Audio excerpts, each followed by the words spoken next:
Shirley was Doug's co-host for years on the Doug Banks Banks show. and Company. It was called Banks and Company. And so Shirley had a really close relationship with him. Carl has known him in this business for a number of years. Tommy's met him, I'm sure. Great guy. But I owe Doug Banks so much because Doug Banks was the absolute first person in Chicago to put me on radio to start promoting my tour dates. And when All Jokes Aside opened up years ago, I used to come on the radio to promote it. And whenever I came to town performing at All Jokes Aside, or when I came to town performing somewhere else, Doug Banks would allow me on the show, because all I was at the point that then was I was just on Showtime at the Apollo. The Steve Harvey show wasn't born. Steve Harvey's Big Time wasn't born. None of this that's going on with me now even existed. So Doug Banks really just took a guy who was on Showtime at the Apollo and put me on. And Doug Banks told me, man, do you know something, man? You could really do radio. I went, yeah, man, I don't do no radio. And And here we are today. Doug would go on vacation. I would come to Chicago and sit in for Doug Banks for a few days at a time. And that was it. Doug Banks said, man, you could really do radio. And then Elroy Smith, who was the program director at GCI, came to me. And my first radio stint was here in Chicago on WGCI back in the day in the early 90s. Oh, yeah. Then the Steve Harvey show was born from that. And I left to LA. But Doug Banks was instrumental in that. And Steve, Doug Banks has always been, yeah. I was going to say, I was hired to work with you on your radio show based on my work on the Doug Banks show. We're all like interconnected here, which is, small world, so crazy, but. And Doug is one of the kindest men. What a great I person. remember when he met Wendy. I know His the wife. night he met Wendy, his wife. And man, it's just, the brother was, you can't find enough kind words or good things to say about Doug Banks. His work ethic, but his heart, man, was huge. I mean, when he first lost weight, Yes. how he was talking about it. You know, it's so many things, man. Doug Banks was just a good brother, man. He really, really, really He's just a was. good brother. He's young, 57. Yeah. You know, it kind of pulls you into perspective a little bit, man, when you start thinking of your life in terms of your mortality. And man, it was just, he's a good brother, man. I can't say enough about Doug Banks. What he did for me, what he taught me, what he showed me, what he meant to the city of Chicago. Before all this technology was born, radio was paramount. Yeah. It was paramount. Doug Banks was one of the great radio men of our time. Yes. Yes, Yes, he sir. was. Hugely. Say that, Yes, he Steve. was. One of the great radio men of our time. Make no mistake about it. You can talk about me and Tom Joyner and Ricky Smiley and all us, but really, as far as great men, Doug Banks was at the top of that pile. And I ain't saying it because he gone. He was just a good brother any damn way. Yeah. I don't care how you shake it. Everybody at GCI and V103 up in Chicago, hearts is heavy today. Because, man, Doug was a part of that landscape before I even got on the radio. Doug Banks was doing it and doing it big. Bad boy. Go ahead, Doug Banks. Thank you for being a real soldier, man.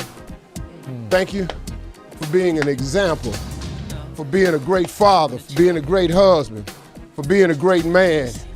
You did your thing, boy. You left a footprint real deep in the sand, man. Ain't a lot of people can go behind it. Doug Banks forever, baby.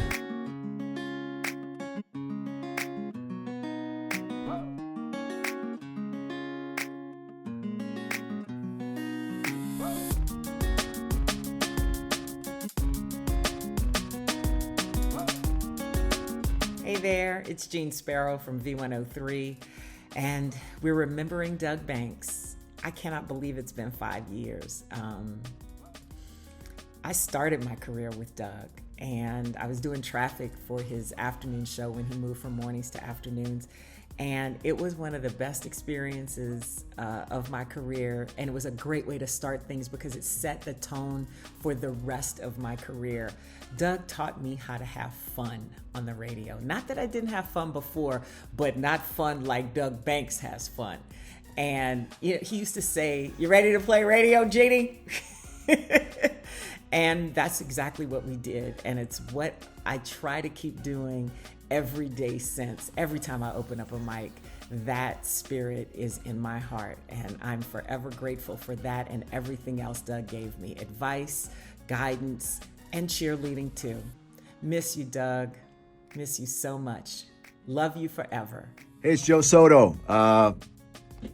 I don't want to take up too much of your time, but I wanted to talk to you a little bit about a friend of ours who passed away 5 years ago now. It's been 5 years since we lost Doug Banks, and it certainly hasn't been the same without him. Not only was Doug a tremendous, incredible radio personality, to me even more, he was a tremendous person, and I miss that dude. I think about him frequently. He was a unique guy, no doubt about it. A couple stories I'd like to share with you about Doug, if you don't mind. Him and I were at ABC Radio in Dallas at the same time. I remember I was doing a hot AC format. I'm on the air. I'm doing a break live on the air. And the door gets kicked open. It's Doug. "Hey, buddy." I go, "Doug, I'm on the air, man." "Don't worry about it." So he waits for me to finish the break. He's got his feet up on the console, waits for me to finish the break, and then he starts telling me whatever it is he needed to tell me. See, his studio, him and Tom Joyner were on the bottom floor of the ABC building, and we were on the third floor or whatever. He comes up to tell me that, and he leaves. "See you later, buddy." "Yeah, okay, Doug, That was Doug. And another time he calls me, this is right after my mom died. I'm sitting on the couch, I'm not doing well, I'm getting ready to come here to the station, V103. Phone rings, I pick it up. "Hey, buddy, it's Doug." I go, "Hey, Doug, tell me about your mom." So as bad as I felt, I start talking to Doug about my mom, and I felt better, man. He made me feel better, And that's just the kind of dude he was. He was funny, but he was compassionate too. And I miss that dude. We all do. We all do. So say a prayer for Doug's family, and I thought I'd share that with you. Doug Banks, one of the all-time greats. Appreciate you guys, and thank you for listening. Hi, it's Beyonce Fox, and it is so hard to believe that it's already been 5 years ago since we lost our beloved friend and radio brother, Doug Banks. Doug was like the epitome of a radio broadcaster. He was such an amazing person, so humble, so low-key, but had such a big voice. Everybody loved him. And as I reflect back, he's always had like a little part in my radio career too. When I went out to Vegas to do radio, I would come on after him because he did the morning show and I was in middays. And then when I got here years later to V103, he came on after me because he did afternoon drive here. Such a nice person, always encouraging, always had a great word for me, made me laugh whenever he would stop through the studio. We miss you, Doug Banks, and thank you for making radio history. May you continue to rest in peace.